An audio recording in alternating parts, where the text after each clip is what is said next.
Hey, welcome everybody. This is Musical Musings with Bryan Deister, and I'm Dan Ankenman. Bryan is a piano player and composer and engineer and songwriter, and I'm a guitarist and songwriter and producer, and we have known each other a long time and really love music. Today we'll be talking about the influence of classical music on Billy Joel, who is one of my all-time favorite musicians and songwriters, and a lot of people may not know that growing up, Billy Joel was very profoundly influenced by his father, who left when he was pretty young, but was a classical musician. And Billy predominantly studied classical piano until he was introduced to rock and roll as a teenager and started joining bands. So it really does have a very deep influence on his music, even if it's not always pronounced. And Bryan, of course, being a pianist and experienced in classical music himself, can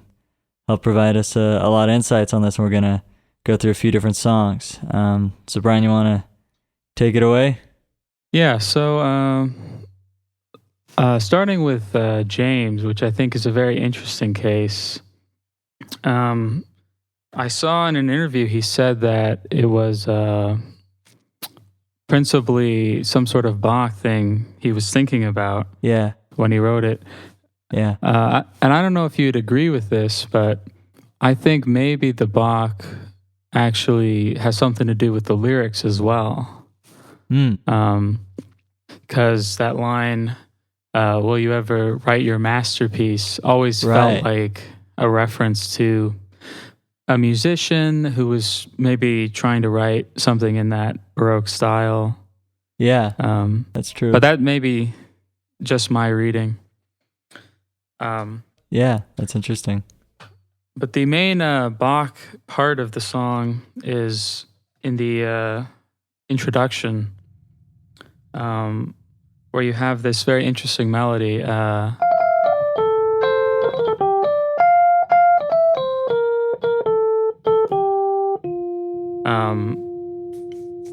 So I should probably play it in context, yeah? Yeah. So.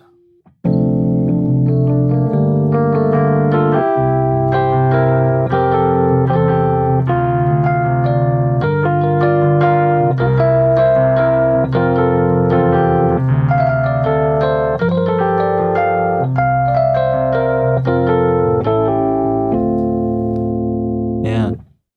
So, it's basically the same changes over and over again, and we're in F. So we have the sixth chord, D minor, 2-chord G minor, and then the 5, C7, going to the 1. Yeah. And then it just repeats the same thing over and over. And you have little variations in the melody. Yeah. And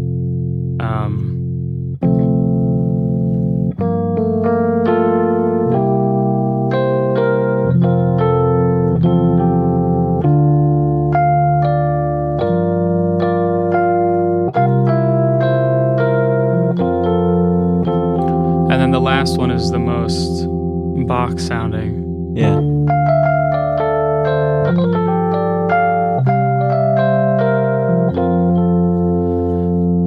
But it's all based on a very simple principle, which is just targeting the thirds of every chord. Yeah. And then ornamenting them more and more. Yeah. Yeah, I think that's a really interesting thing. Is, I mean, the harmony's really pretty simple. There, I mean, especially, Billy Joel will often do more like complex, even kind of jazzy things a lot of the time. But I think kind of that simple melody and the ornamentation and the way he articulates it on the piano, it's really interesting. And I think it's also really interesting that he chose to do it on like an electric keyboard sound.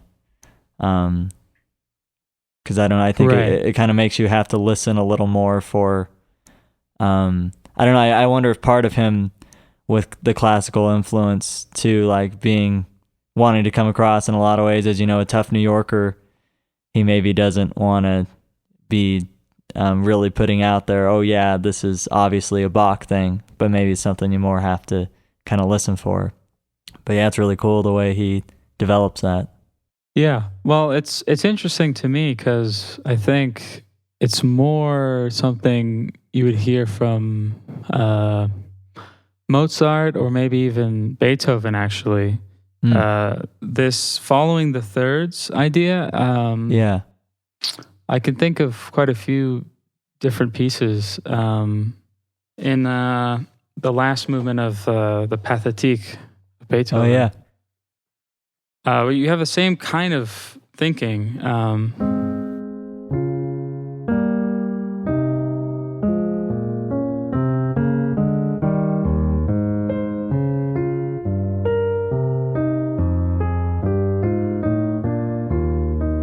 And so that's very plain. To take the same idea to James would be something like...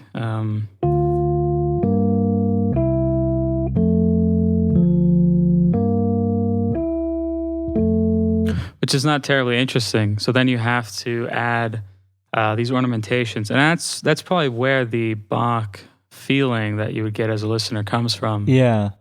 Is actually more in the ornamentations. Yeah. Which to me is actually less Bach, because he actually strayed a little bit away from using ornamentation compared to this music that he grew up around.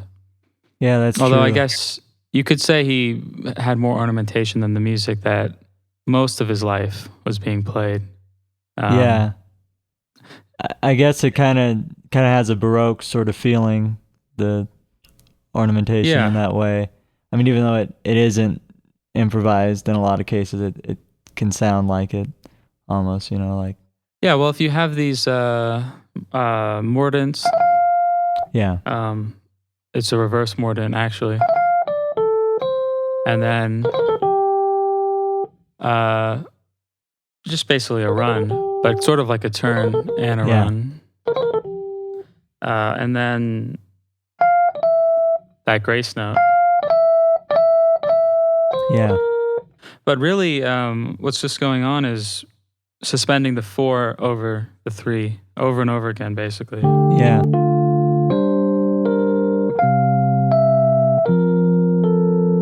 Which isn't too interesting, but if you play it in a more creative way...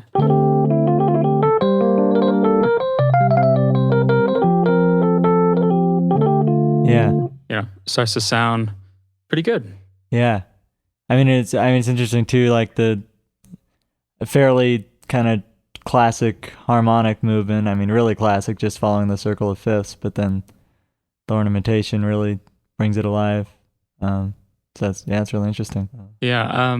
Another thing I was going to mention about James, one thing, just in general for the song, harmonically, it's very interesting because this is setting you up for F. And right in the melody, you have a B natural.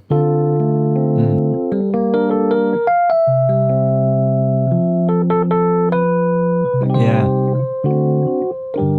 So it's sort of like, yes, we're in F, but we're sort of going to move away from F over and over again. And then when you get to, I guess you might call it the pre-chorus, it goes to F7. Right. And then this is actually a very classical idea. That's sort of running up with the scale. And he does the exact opposite thing. He does the exact opposite thing at the end of the chorus to go back in.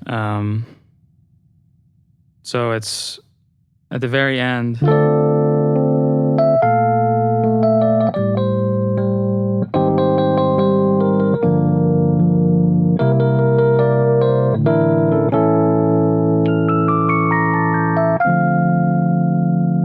So just a run down the harmonic minor scale, D harmonic minor. Well, yeah, and I mean, even just using the harmonic minor scale like that's a pretty classical move. Although I guess going down it is an interesting choice. Well, since I have this piece open already, I mean, this is a very Beethoven kind of thing in the to just run down a harmonic minor scale. It was not seen as something you normally do because you have the augmented second. Right. And melodically, you shouldn't be using that. Yeah. Especially when you're like going down the, I don't know, it's kind of going down the leading tone that way. I mean, the C sharp in the D minor case, it seems like a more traditional way of thinking would be to avoid that and just do natural minor. Right. And then, and then melodic minor would be more in a Bach spirit to go up. Although that's not exactly true because Bach, there's a lot of passages in Bach where he would use melodic minor going down. Yeah. I think he was more likely to stick with one scale than to change scales over and over.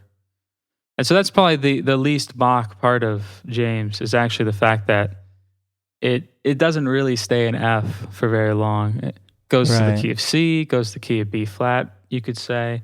Yeah. And I mean, it goes all over the place. And Bach would really keep it probably in F and then D minor and C, keep it in those keys. Yeah. And have a lot of space between when you're going to switch keys.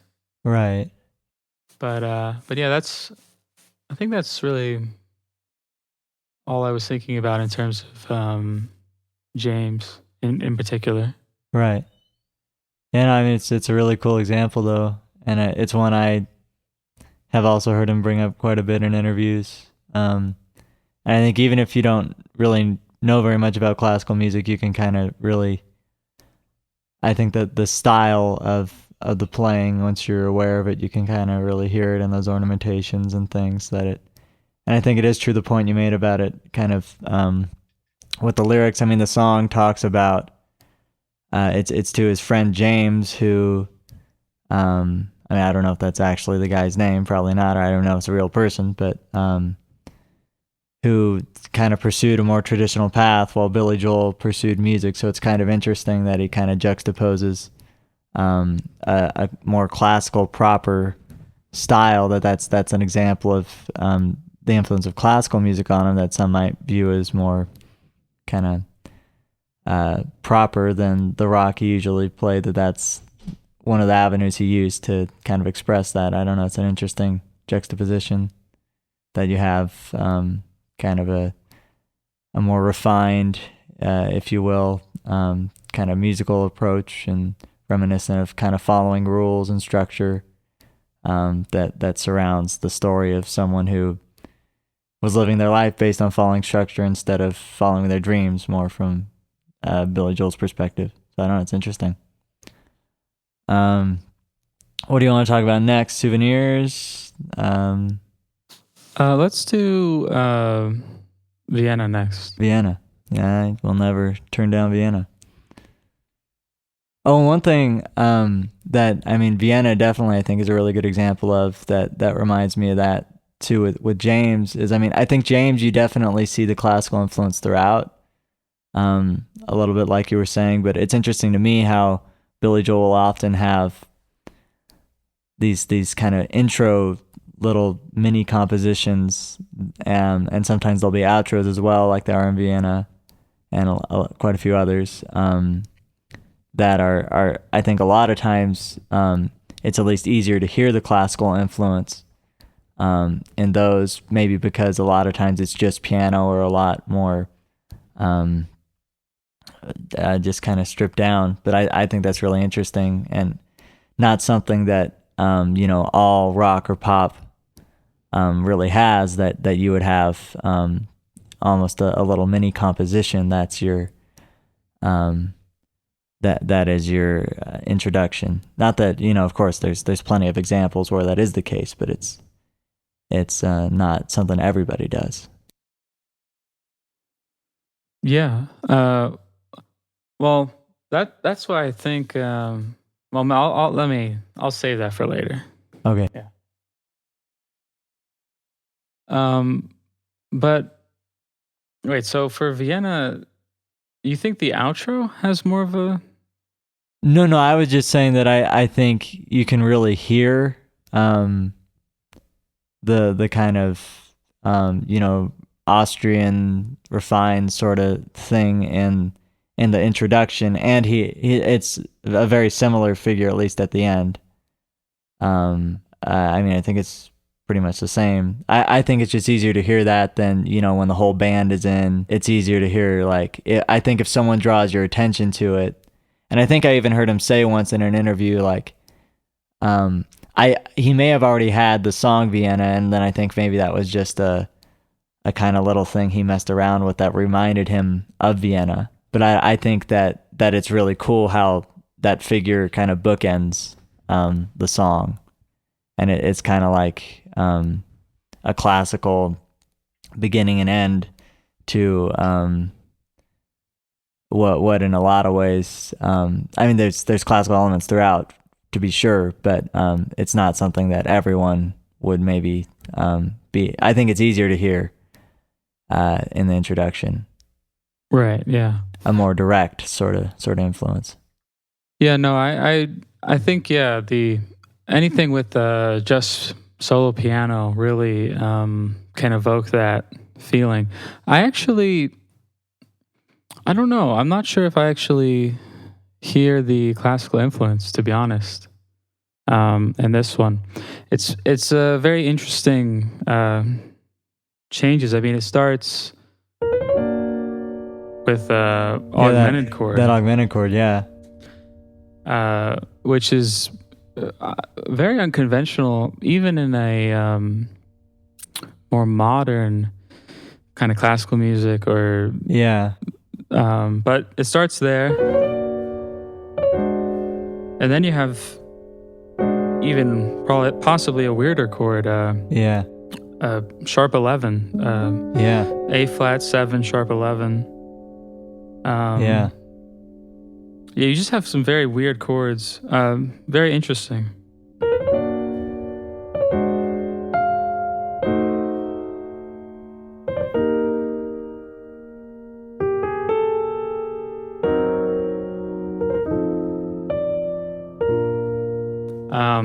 But one thing I noticed about this, and let me play it again with the proper left hand, is the accompaniment figure. I actually heard it in Billy Joel's Fantasies and Delusions. Yeah, and for people who may not know, that's an album he did when he'd finished. He hasn't recorded a pop rock record since 1993. But yeah, the last album he recorded was romantic art music for solo piano. I think that came out in 2001, if I remember right. I believe it's the first track on the Fantasies and Delusions, and it has this accompaniment, which is not terribly typical of a classical thing, but it's so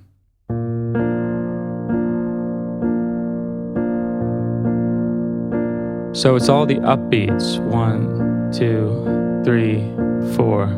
1, 2, 3, 4. And that's how Vienna starts, the same way.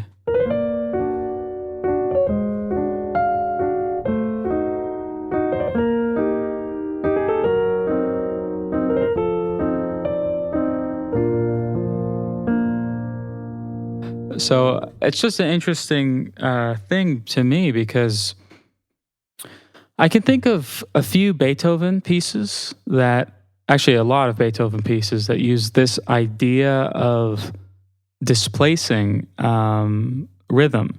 A good example is actually that little section I played earlier in the Pathetique. It starts off together.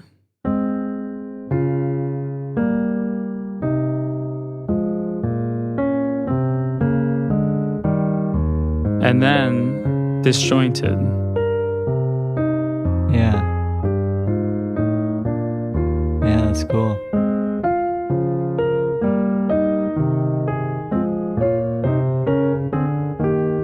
So this idea of having something on the beat and then having the other part being off the beat, Right.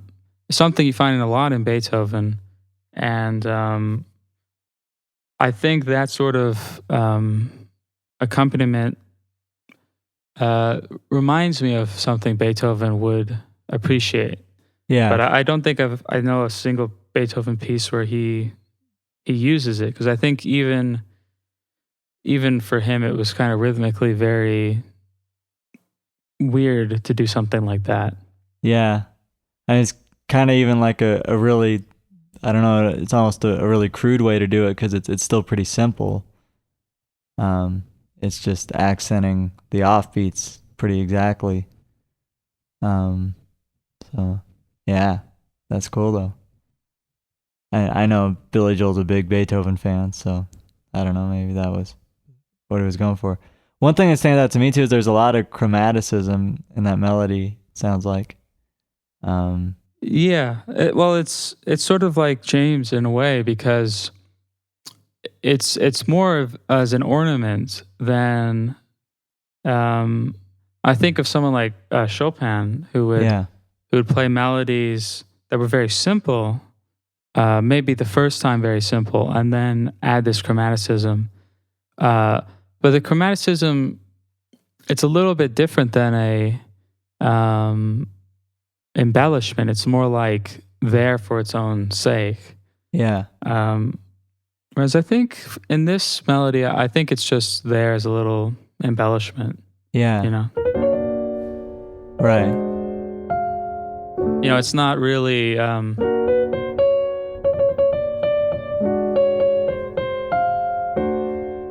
oh, sorry, I should be diminished there.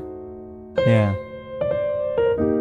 But it is very reminiscent, I guess, a little bit of some Liszt intros where he would start on a very bizarre key.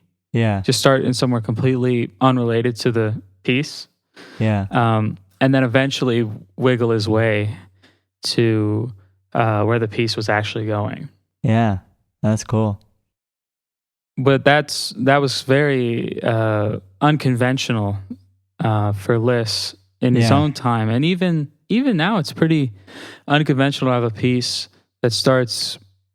I mean, because it starts basically in a completely different key. It starts... Right. I mean, the song is in B flat, and then you have this B flat augmented. Yeah. So it makes you think maybe we're going to G minor. We could go really anywhere with the augmented. And then you have A flat. So it makes you think maybe we're going to go to G again, or maybe we're going to go to D flat or something. And then you have A diminished, fully diminished. So, you know, are you going to B flat now? But instead of going to B flat, you go to E flat. So it's always just messing with you. You think you're going to go somewhere, and you're just sort of lost in this space of you don't really know where you're going. But then you finally do come home. Right. That's cool. Yeah, no, it's interesting to me too, like if you think about this, what the song is about, the lyrics.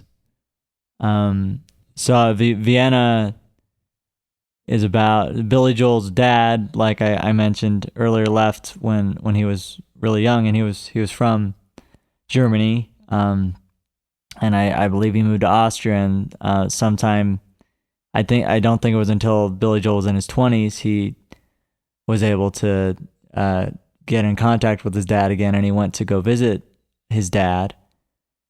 And he saw that there was an old woman who was really old, I think in her 80s or 90s, who was sweeping the street. And from Billy Joel's perspective, you know, it didn't seem right. It seemed like someone else should be doing that for her, so she wouldn't have to worry about it. And his dad said, no, let her do it. Like, she's still able to do it. You know, I mean, in your country, something to this effect, in your country, you might just put people in a rest home, but here, you know, we believe you still have your life for as long as you're able to. So I think for him, it was Vienna became this kind of symbol of, like a lot of people might have the idea that you need to do everything while you're young, before you run out of time.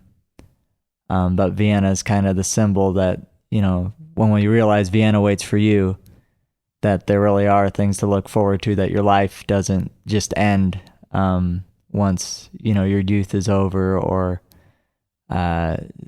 also feeling like there's certain things you need to accomplish at a certain time.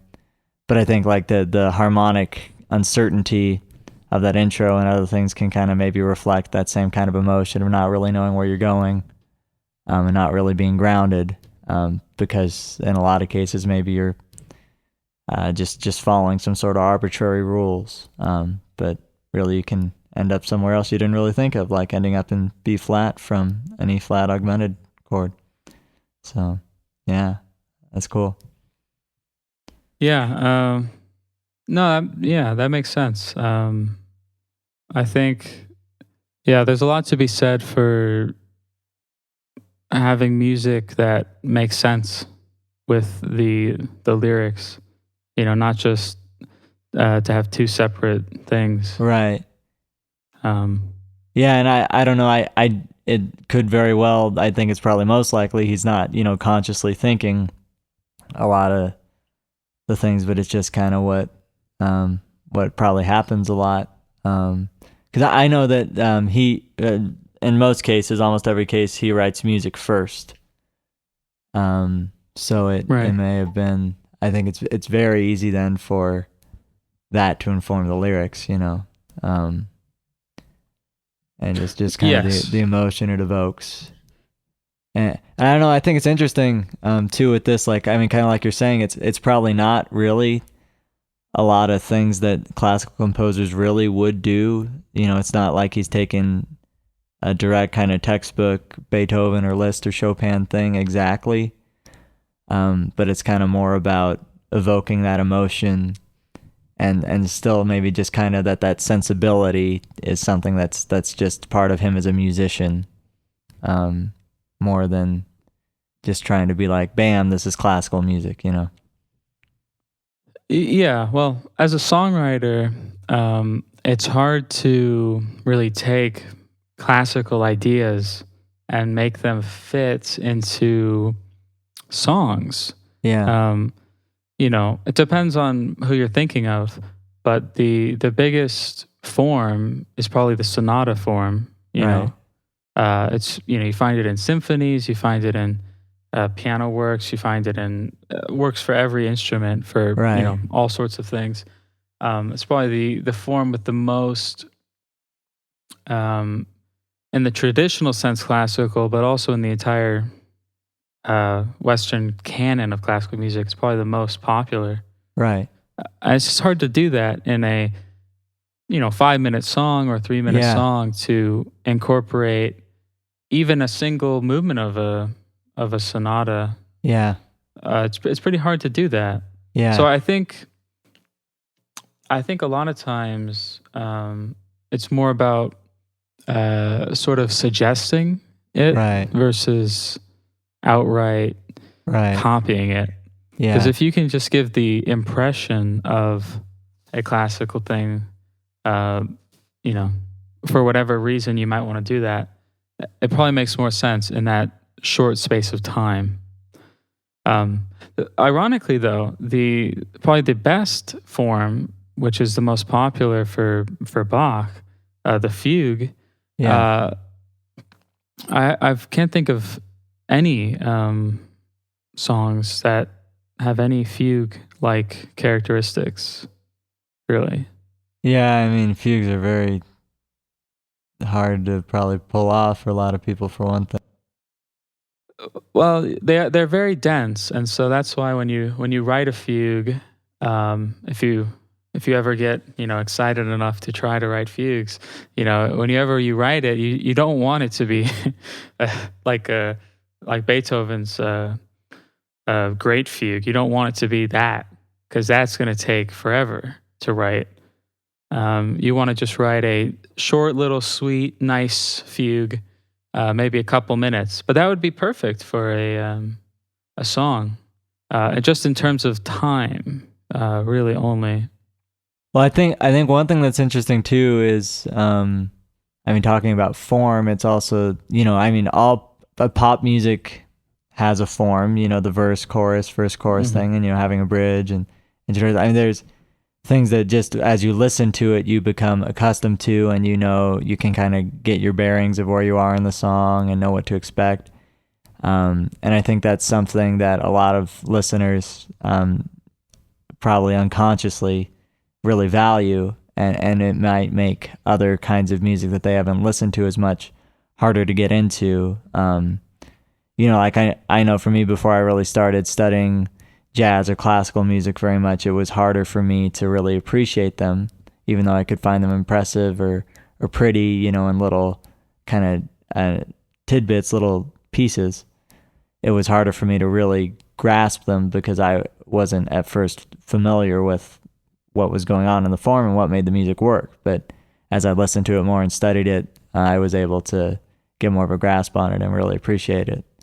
So I think it's also part of, figuring out the form, the medium you're using to express your musical ideas. And that can be a really big part of any style of music. Yeah, well, it's all about the listener's expectations. Yeah. If you can hone in on that, you can go pretty far. Yeah. That's cool. What song you want to talk about next? Let's do Souvenir. The opening for Souvenir is this E flat fifth thing, which is the same thing actually from Vienna. Just with the left hand. Right. And then there's this melody.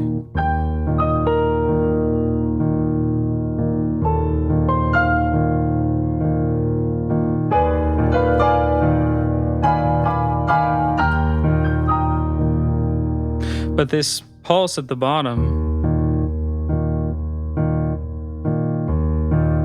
it's the same thing, hitting all those offbeats. Yeah. And then harmonically, you have a kind of interesting thing. You have E flat, pretty obviously E flat. And then you have F over E flat. Then A flat diminished.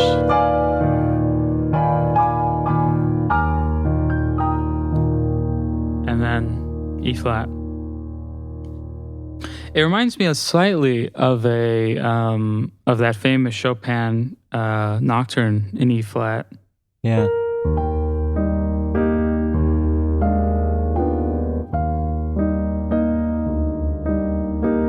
With this E flat with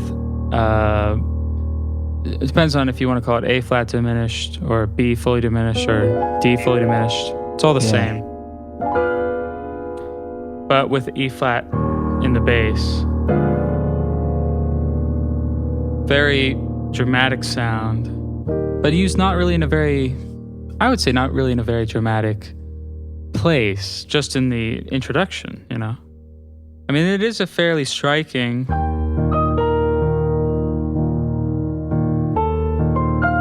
but it's not really super dramatic, I would say. But I know that Billy Joel himself said that he picked that melody up from the Raindrop Prelude of Chopin's, which has the same starting notes.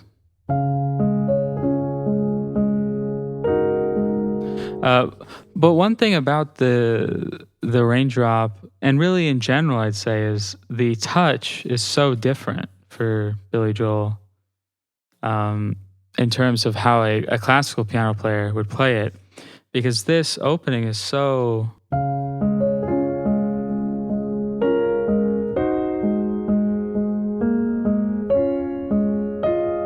and so on. But the point is that the touch really is very light.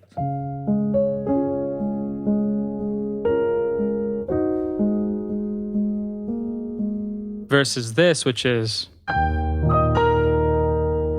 if you're playing this in the Chopin style, which you could say it might be, one thing you might do is instead of playing this, you play maybe something a little bigger, a little wider for the left hand. Yeah. And then very gentle.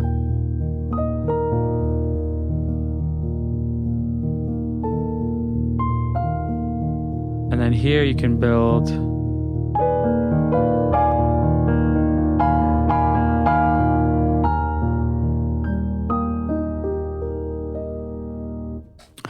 but I would say, just as a general rule, this is not a Billy Joel specific thing, but for rock piano players, they have a very hard touch.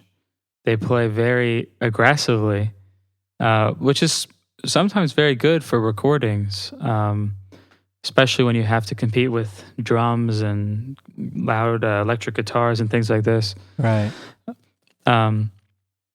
But the touch is just very different. So, and the phrasing also is very different. Yeah. Which we didn't really talk about the phrasing of it. I guess this is a very weird thing because it's not a very... It might seem like a Chopin melody, but it doesn't really fit like a Chopin melody. Uh-huh. His melody in the raindrop, it goes up after it comes down, so it's...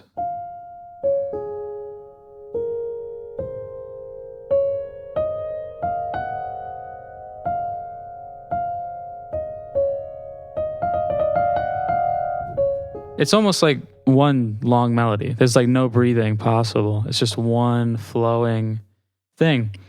Whereas this, it's more like a Beethoven melody. There's an idea, and then there's the counter idea. Idea 1, idea 2, which is basically just, the opposite of the first idea. Right. And so the phrasing, each part of the melody sounds like the same phrase.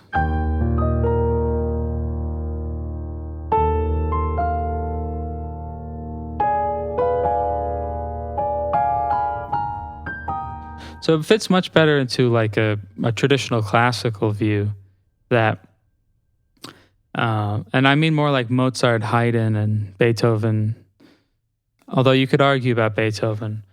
But this more traditional view that you have an answer and question, you have a half cadence, you have a full cadence. You're going to state the same thing slightly differently over and over again. Versus the more romantic, you might argue, idea, especially by someone like Wagner, of just one never-ending melody, of just pure melody that just flows. Yeah. Yeah, I mean, now that you point all that out, like, I mean, yeah, with the touch and the phrasing, I mean, it sounds a lot more like, kind of big statements, kind of the way, distinct kind of statements, the way Billy Joel is playing it, and they all have a really similar shape. It doesn't really evolve. It's kind of like a single moment that is just expressed in slightly different ways, but there's not really a lot of development going on, I guess, which I think makes it work really well and as kind of the intro thing, as opposed to being kind of the piece itself. It's just kind of a little taste, little kind of thing to evoke a feeling. Right. Well, to take Beethoven is probably the best at that, to have these short little things, and each one is just they're sort of like stacking blocks on top of each other. They just sort of very carelessly are stacked.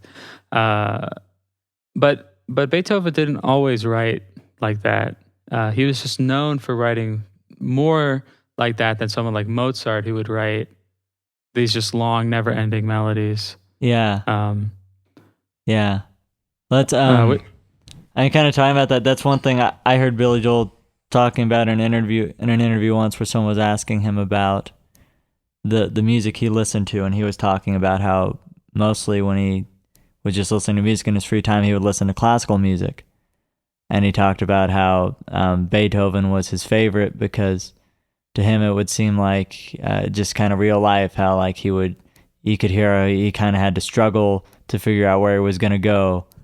Whereas someone like Mozart, it just was kind of more just some like perfect, brilliant revelation melody that just kind of flowed perfectly, and was just showing how much of a prodigy and genius he was, which of course Beethoven was as well, but you can hear just more of a struggle, I think, in Beethoven's music, and kind of going in different unexpected directions, and just a lot of kind of angst even sometimes, and just emotions changing quickly, and lots of juxtaposition and things that maybe don't happen in a lot of other composers as much. Certainly before his time. I think even even after Beethoven, just because people, he was a very interesting composer. If he had the idea to do it, I think he just sort of went with it a lot of times, even if it didn't really make sense to most of the people that he would have been playing it for. But there is something interesting, possibly you might say a sort of speech-like quality to Beethoven. Whereas Mozart, it doesn't really sound like someone talking or speech at all. It sounds just like pure music. Whereas Beethoven, it does really feel like it's similar to how someone would speak. Quick jabs, a lot of pauses in interesting places. Right. Sometimes jagged, sometimes fluid. But yeah, mostly just the contrast. Yeah, that's really cool. Well, since we're talking about Beethoven so much and we've already talked about the Pathetique, should we move on to This Night? Yeah, I was gonna say, that's probably the best example, I think, or the most obvious example of Billy Joel and classical music, right? Yeah. And this is an interesting, the Pathetique, just as a brief aside, is an interesting sonata because it's pretty early for Beethoven. It's his eighth, and yet, he wrote 32, right? Yeah, I'm pretty sure it's 32, yeah. And I think he focused on doing them a lot more, like small piano works were a lot more in his early career. He didn't do them as frequently later, I don't think. I mean, he didn't write as much really late in his life either, as frequently. But yeah, well, one thing you would expect maybe, since Beethoven is sort of in between the classical and the romantic eras, that he would have written more classically when he was younger, right? Yeah.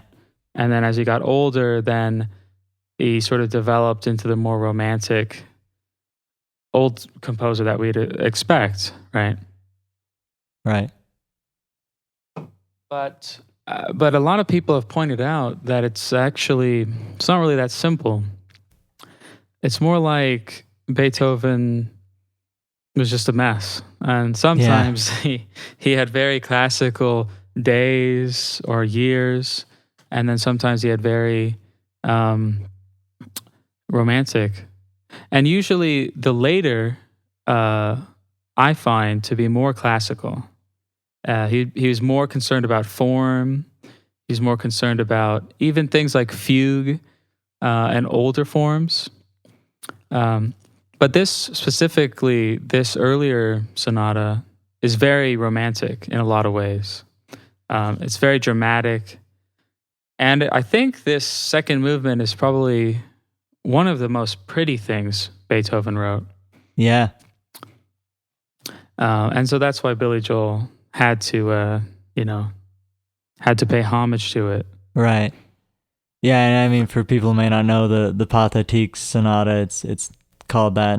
It's not because it's pathetic or anything like that, but it's based off pathos. The idea of just like evoking emotion. So it's supposed to be a very emotional, pathetique, emotion filled sort of thing, which is kind of like you're saying. It's very interesting too that like I just think Beethoven was one of the first composers who would be so bold and audacious to say he was just going to have something that's just like evoking emotion so much like that. Not necessarily like a lot of composition before then had been very much for a purpose or had been, they were given a specific assignment to write a piece for a purpose. So it's just kind of the idea of expressing yourself as an artist was something Beethoven pioneered a lot in the Western world. Yeah. So concerning this second movement, let me just play a little bit of it. Sounds great. It's a very hard piece to play because you have this inner stuff going on, and you want to keep that very quiet. It's not terribly easy. Yeah.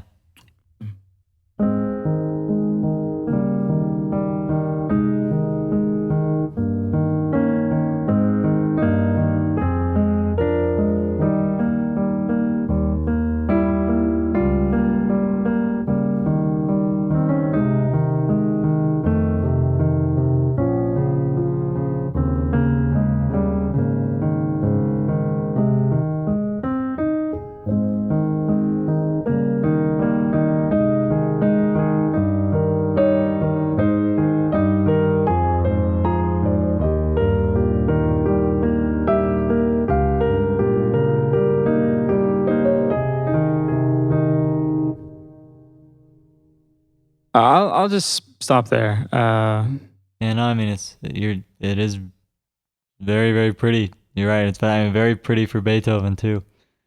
Not that I mean, he couldn't write something that pretty. Of course, he did, but it's not a typical thing for him to do something so gentle.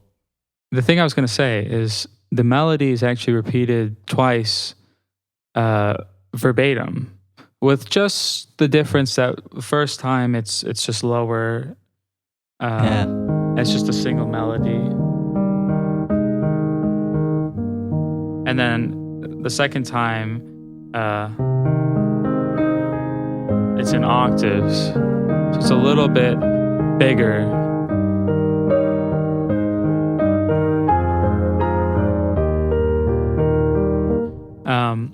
So he repeats it twice, and then he has this extra section, not extra, I should just say different section.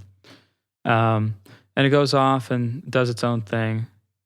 And you have a development, and then it comes back and you hear the same exact melody again repeated twice verbatim, but it is slightly different. And one thing you would notice if you were more familiar with Billy Joel's version than Beethoven is that Billy Joel's version is a swing feel. It's triplets. But the second time it comes back, it actually does come back with triplets.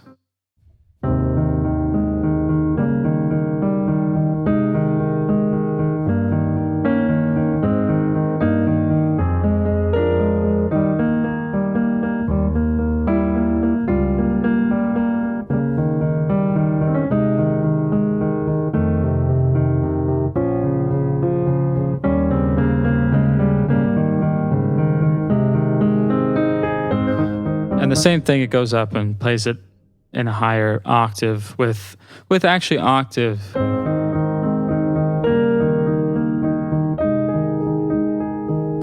But it does actually go into a triplet feel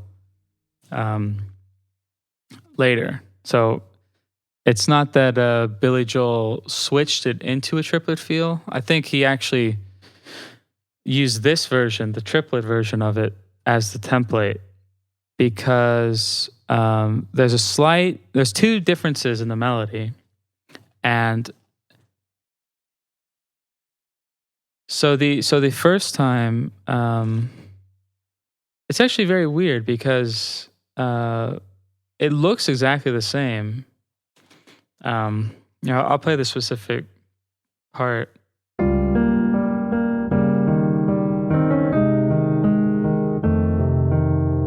So it's a 32nd note. So these are 16th notes. And then you have 32nd notes. And then when it goes to the triplet feel, you might ask the question, well, what do you do with the melody here? You have 32nd notes over 16th note triplets. What's going on? And Beethoven just writes the same thing.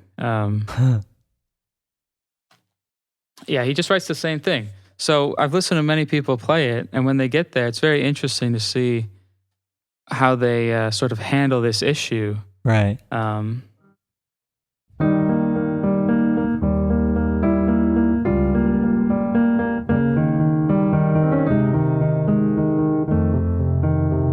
That's basically how most people handle it. They just try to play both.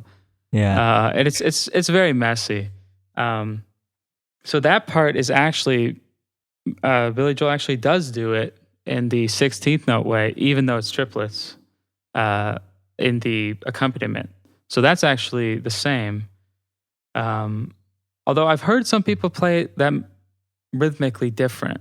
I've heard some people play it more in line with the triplets. So I think it's just probably, I'm not sure what Beethoven actually thought, but I think he would have probably marked it differently if he wanted it to sound different for this version. But the second part is actually, Billy Joel actually uses the first version of the ending instead of the second version. So the first version is...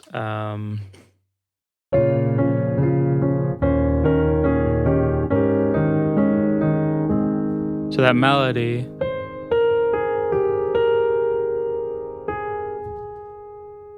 the second time it's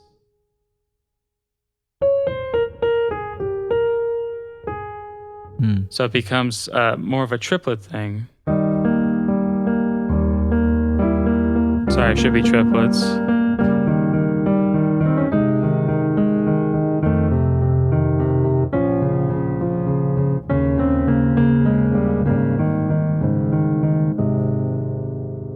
So cool. And I thought it was interesting. He still swings it, so it's not straight. Like, sorry, it's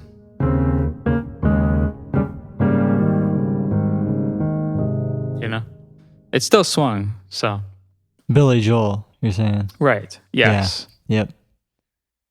Yeah. Yeah, and I mean I guess we haven't said this explicitly, but this song This Night, the chorus is basically, it's basically just verbatim the melody and the accompaniment taken from the second movement of the Pathetique.